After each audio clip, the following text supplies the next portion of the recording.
Hi there, I'm Jen, this is Remembered Reads, and this is going to be a wrap-up of my past week or so in reading. March Mystery Madness is still going on, at least for another couple of days, so the bulk of this is going to be mystery related, but I'm going to start with a couple of non-mysteries just to mix things up a bit. And the first of those is Wendy Mac's The Capsule wardrobe, which is one of those things that was on trend a couple of years ago, where the goal is to reduce your wardrobe down to 30 basic pieces. This goes along with a lot of the minimalism related books that I've read lately, wherein I think this is a book where there is about 10 pages of great material that I think is really useful in terms of trimming down what you own if you are more of a collector or maximalist, if you will, type. But the majority of it is basically fluff that fills out the book. So I think that would annoy me if I had purchased this, but since I had it out of the library, it didn't particularly bother me. What it does is it gives you a philosophy for owning fewer items but still being able to mix and match, basically. It's own fewer things but have them work together and work in a variety of environments. So it's a lot of having work pieces and casual pieces that can do double duty, things like that. But when it goes into showing mixing and matching, it tends to be very specific to the particular style that the author's choices went for. So I think if you work in a very specific style of office and have a very specific style that works with your socialization, that part might be useful because and you're not super creative in terms of mixing and matching. I think that's useful, but that second half was what I would say not be super useful if you work in an office environment where you have either a uniform or you have to have a very formal style business suit all the time. Because in those cases, your lifestyle is very different than the one that she's presenting. So philosophically, I still think there's a lot of good material here, but I feel like there's a lot in here where you would get the same thing reading a 3-page summary as you would from reading the entire book. But I've said that with a lot of the cleaning and minimalism books lately, so. Next up, I read a book of Kim Fu's poetry, How Festive the Ambulance. This was one of those collections where I didn't connect with all of it in the same way. About the first third to half of it is a lot of prose poetry, which is presented fairly densely, and I didn't find that particularly engaging. It was the kind of material where I think if someone were speaking, it might be a lot more engaging because you would have some tone variations, but without something guiding the tone and without it being spaced differently, with it being spaced in paragraphs as chunks of text, I found that difficult to connect to. So I wasn't super impressed with that. And then I got to the second half and we got into some poems that used more direct framing, and then that I quite liked. Now, even within the prose poetry, there were bits that I liked. Some of the lines about, "You must know New York City to understand Western literature as you must know the Bible. Its geography, boroughs, parables." And I thought that was interesting because I had been thinking about portrayals of cities as related to some of the mysteries that I had been reading as I was breaking that up by reading some of this poetry, and I thought that was interesting, so I appreciated that part. But I did feel like some of this I think would have worked better in audio than on the page. So that was my non-mystery reading. One book that I mentioned last week because I had started was Idle Fears by Stephanie Gayle, which is part of her Thomas Lynch series, which is set in the late 90s in a small town in New England, and it's about a New York City cop who has moved to this small town where they never have murders, but now there are murders because he's got to have something to solve. This is one that I go back and forth about.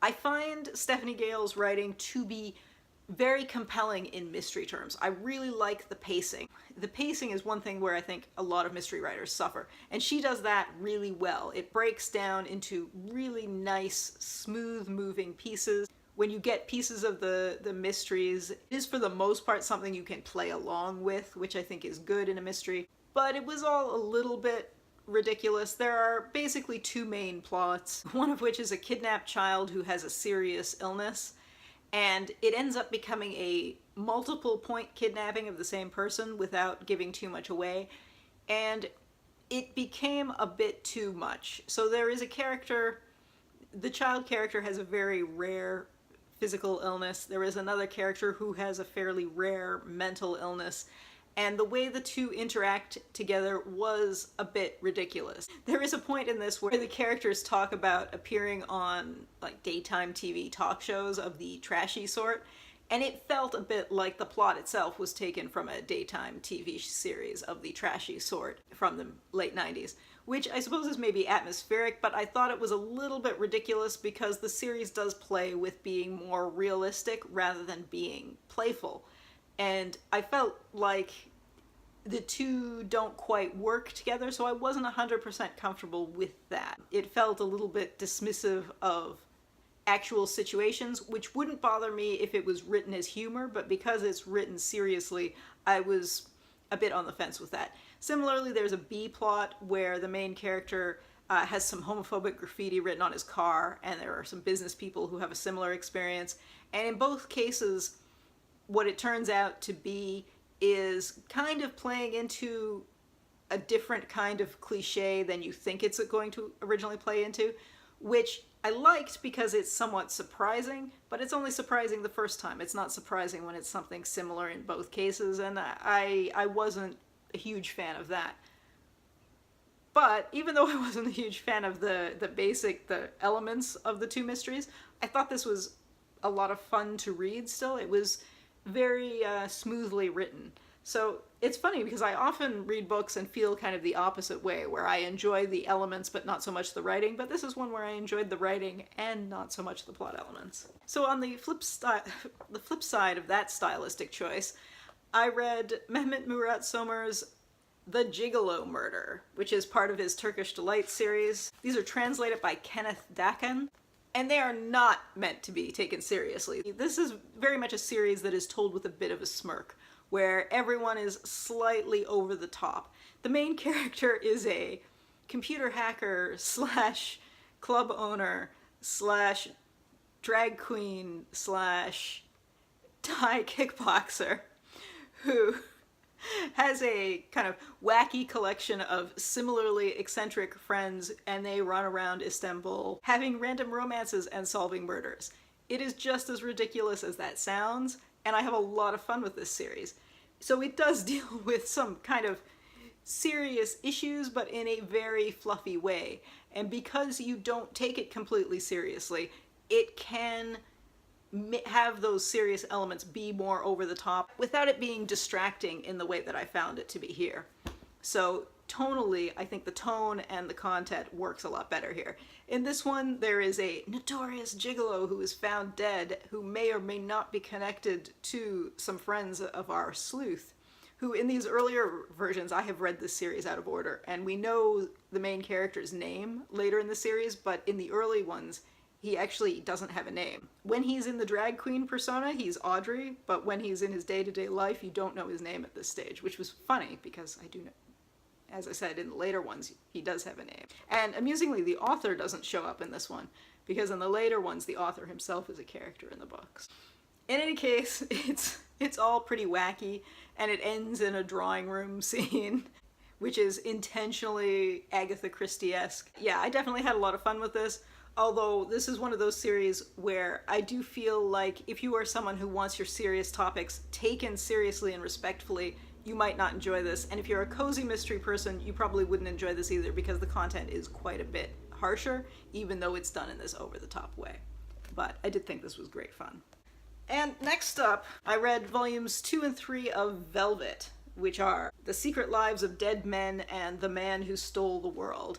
This is a crime/spy thriller series that is written by Ed Brubaker and drawn by Steve Epting. It has not quite a lot of Ed Brubaker's crime books are drawn by Sean Phillips, who has more of a crime noir style. This has somewhat more of an action style with, I was going to say slightly brighter colors, although it's still quite dark in a lot of bits. I've seen reviews of this that describe it as being about imagine James Bond as a middle-aged woman, but I think it's more like Jason Bourne as a middle-aged woman, because it's about this woman who is a former spy, and she is trying to investigate something that has happened in the past with the agency, and has she been betrayed? Who else has been betrayed? Who can you trust? Interspersed with the action pieces. This is really well done. I thought it was supremely entertaining. It wraps up in a way that is unrealistic enough that it fits with the genre, but still is putting the puzzle pieces together in a way that makes sense, so you don't sit there feeling like I've been fooled. So I thought this was quite well done. I'm still more a fan of Brubaker's straightforward crime noir versus this kind of action spy thriller, but this was still very entertaining. So that's been my week. There are just 2 days left for March Mystery Madness, so I may still get a mystery or two in before we hit April Fool's Day. I'm not 100% sure. My biggest frustration in terms of reading this month, though, was that my library has changed their Hoopla allotment, so that it used to be you could take out 8 items a month through Hoopla, and now it's 2, which is clearly a budgetary move because Hoopla does charge by title, and I mean the range can be from, I think it's 99 cents to almost $3. So I can see why they would do that, because I do think a lot of people go through Hoopla, get excited, take out a bunch of things, and actually don't read them. So that is costing the library money. But that was disappointing because I tend to read a lot of comics, poetry, and playwriting through Hoopla. And so it was disappointing to not be able to break up the novels that I was reading with that, because I could only take out those 2 first things, which I took out before I realized they'd changed the allotment. And I went, wait, I might have made other choices if I'd known that ahead of time. But hey, it's still a great service, but I was disappointed by that change. Anyway, I hope you have a great weekend, and that's it for now. Ciao.